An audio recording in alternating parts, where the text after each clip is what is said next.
तो ये वीडियो हम लोग आज लास्ट रहने वाला है, ठीक है। साइंस सब्जेक्ट का आज एग्जाम भी है, सुबह हो चुका है, ठीक है। सुबह के 6 बजे के आसपास में हम ये वीडियो को शूट कर रहे हैं और तो करते हैं कंप्लीट जल्दी से। ये लास्ट वीडियो है, 8वां वीडियो होगा, ठीक है, सीरीज का। तो इस बार हम लोग करेंगे चैप्टर पौधे एवं जंतुओं का संरक्षण, ठीक है। थोड़ा सा फास्ट करेंगे ताकि एक ही वीडियो में सारा कंप्लीट हो जाए, ठीक है। छोटी सी रिक्वेस्ट यही रहती है हमेशा की तरह कि आप चैनल पे नए हैं तो चैनल को सब्सक्राइब जरूर कीजिए, साथ में बेल आइकन को भी हिट कर लीजिए, ठीक है, ताकि इसी तरह का वीडियो अपडेट आपको मिलता रहेगा। और इसी तरह की वीडियो देखने के लिए चैनल को जरूर सब्सक्राइब करना चाहिए, ठीक है। बढ़ते हैं अपने क्वेश्चन की ओर। तो इसमें सबसे पहले अति लघु उत्तरीय प्रश्न उत्तर का आंसर करते हैं, ठीक है, कि भारत में राष्ट्रीय उद्यान की कुल संख्या कितनी है? तो कितना है?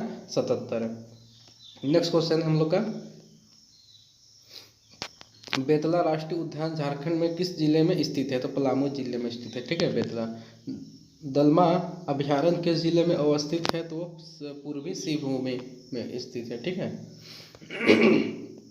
क्वेश्चन नंबर 4 में आते हैं, बिरसा मुंडा जैविक उद्यान झारखंड के किस जिले में अवस्थित है? तो आप जानते होंगे रांची में अवस्थित है। मगरमच्छ प्रजनन केंद्र झारखंड किस जिले में अवस्थित है? बहुत अच्छा क्वेश्चन है, ठीक है। ये भी कहाँ पर है? रांची में ही है, ठीक है।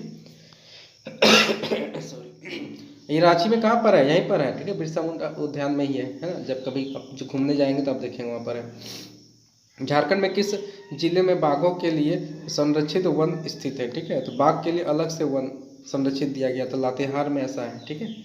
क्वेश्चन नंबर 7 की ओर बढ़ते हैं। झारखंड में कोई 3 सूखाग्रस्त क्षेत्रों के नाम बताना है। तो झारखंड में अगर सूखाग्रस्त क्षेत्र का बात करेंगे तो गढ़वा, पलामू और लातेहार बहुत सूखा पड़ता है, ठीक है। बाघ परियोजना कब और किसके द्वारा शुरू की गई थी? तो बाघ परियोजना 1972 से और 73 में WWF यानी कि वर्ल्ड वाइल्ड लाइफ फंड के द्वारा शुरू किया गया था, ठीक है। अभ्यारण्य क्या है? बहुत अच्छा इंपॉर्टेंट क्वेश्चन बनता है, अभ्यारण्य क्या है, ठीक है। तो क्या आंसर देंगे कि अभ्यारण्य क्या है? तो वह स्थान जहाँ प्राणी और जंतुओं को मारने या शिकार करने अथवा पकड़ने पूर्णतः निषेध हो, अभ्यारण्य कहलाता है, ठीक है। कि कोई भी जानवर है, जीव जंतु है, उसको ना पकड़ सकते हैं, ना उसका शिकार कर सकते हैं, ना आपको किसी तरह के नुकसान पहुंचा सकते हैं, ठीक है। उस सबको हम लोग क्या बोलते हैं? अभ्यारण्य बोलते हैं। अगर ऐसा किया जाता है तो कानूनी रूप से आपको सजा भी हो सकता है, ठीक है। क्वेश्चन नंबर 10 है, वन्य प्राणी अभ्यारण्य किसे कहते हैं? तो आरच देखिए, वन्य प्राणी अभ्यारण्य किसे कहते हैं, ये इंपॉर्टेंट है ना। अभ्यारण्य तो आप समझ लिए थे ना, उसी से संबंधित है।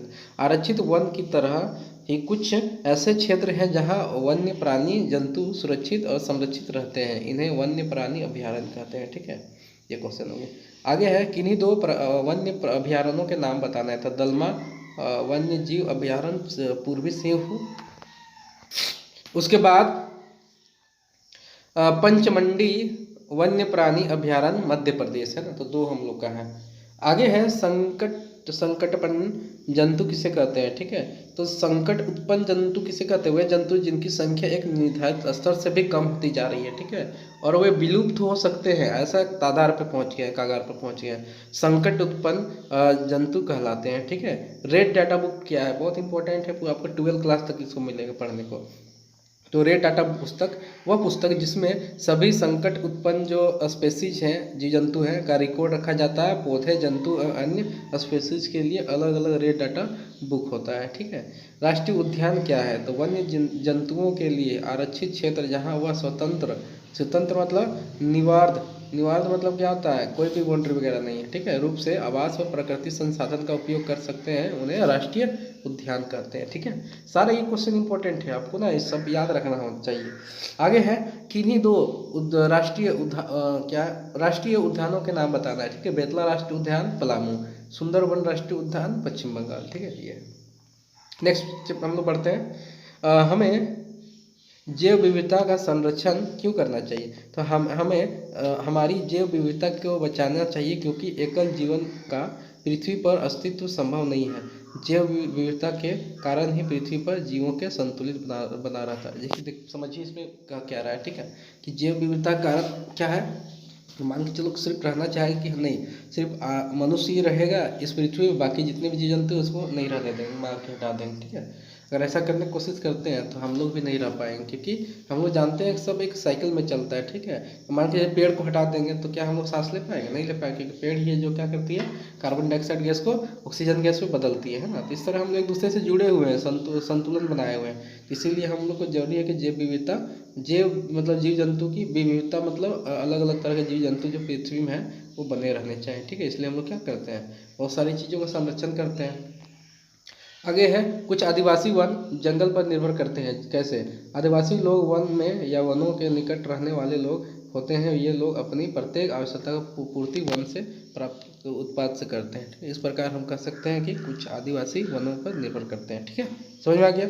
सारा आपका ज़रूरत का, अपना ज़रूरत का सामान कहाँ से मिलता है? उन लोगों को वन से मिलता है। आज संरक्षित वन भी वन्य जंतु के लिए एक पूर्ण रूप से असुरक्षित, मतलब सुरक्षित नहीं है। क्यों बताना है कि सरकार के नज़र में तो उसको संरक्षित बता दिया गया, लेकिन एक्चुअली में वो संरक्षित नहीं है। क्यों? तो बोले संरक्षित वन भी वन्य जंतुओं के लिए पूरी तरह से सुरक्षित नहीं है, क्योंकि कुछ लालची लोग अपने निजी फायदे के लिए यहाँ पर रहने वाले जानवरों का शिकार करते हैं। इसलिए हम कह सकते हैं कि संरक्षित वन भी वन्य प्राणियों के लिए सुरक्षित नहीं रहा। आगे है क्वेश्चन नंबर 4, वन उन्मूलन क्या है? इसके दो प्राकृतिक कारण बताना है। तो वनों को समाप्त किया जाना वन उन्मूलन कहलाता है। जंगल में आग और विश्व सूखा वन उन्मूलन का प्राकृतिक कारण है। अन्य भी कारण होता है मानव निर्मित भी, है ना। वन उन्मूलन के कोई 3 कारण बताना है। तो वन उन्मूलन के 3 कारण है कि भवन निर्माण करना हो तो वन को काट देंगे, कागज उद्योग के लिए वनों को काटा जा रहा है, सड़क बनाना है तो वनों को काटा जा रहा है, ठीक है। तो ये 3 उदाहरण है। आगे है, हमें कागज की बचत क्यों करनी चाहिए? उन कार्यों को सूची बनाए जिनके द्वारा आप कागज की बचत कर सकते हैं। हम लोग बोलेंगे कि हम जानते हैं कि कागज बनने के लिए बहुत बहुत बड़ी मात्रा में क्या पेड़ को काटा जा रहा है, ठीक है। लगभग 1 टन कागज प्राप्त करने के लिए पूर्ण रूपेण विकसित 17 वृक्षों को काटा जाता, तब 1 टन क्या हुआ? हम लोग कागज मिलता है, ठीक है। इससे वृक्षों की लगातार कटाई हो रही है, इसलिए हमें कागज की बचत करनी चाहिए, ठीक है। इसके द्वारा हम न केवल वृक्षों को बचाएंगे, वरना कागज उत्पादन के उद्योग में भी आने वाले जल और ऊर्जा को भी बचत कर सकते हैं, ठीक है। इसी के साथ साथ कागज उत्पादन के उद्योग में अपने हानिकारक रसायन में कमी आएगी। इसलिए जहाँ तक संभव हो सके तो कागज बचाएं। देखिए, कागज बचाने के क्या क्या तरीके हो सकते हैं, उपाय। तो कागज के व्यर्थ ना करें, फालतू में पेपर को ना फेंके, है ना।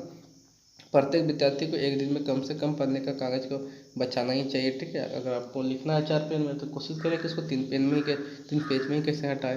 पुरानी मैगजीन, पुराने अखबार, कॉपियाँ, किताबें आदि को व्यर्थ ना फेंकें, कबाड़ी को दे देना चाहिए, ताकि वे उसको पुनः उपयोग कर सके, ठीक है। तो ये सारी चीज़ें हैं जो करके हम लोग क्या कर सकते हैं, पेपर को बचा सकते हैं।